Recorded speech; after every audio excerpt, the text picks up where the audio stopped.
В Европе, скажем прямо, жизненный уровень намного выше. Там и правосудие на высоте, там и социальные, все и так далее. Есть все это в Европе. А почему народ наш сказал «нет» вхождению в Евросоюз, а сказал «да» вхождению в таможенный союз, восточное пространство?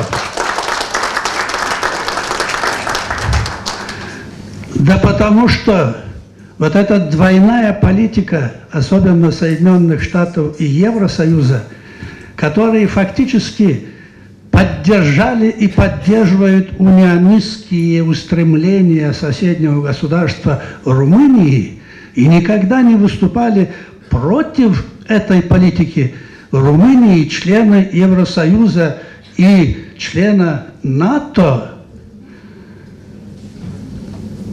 значит, они за ликвидацию молдавской государственности.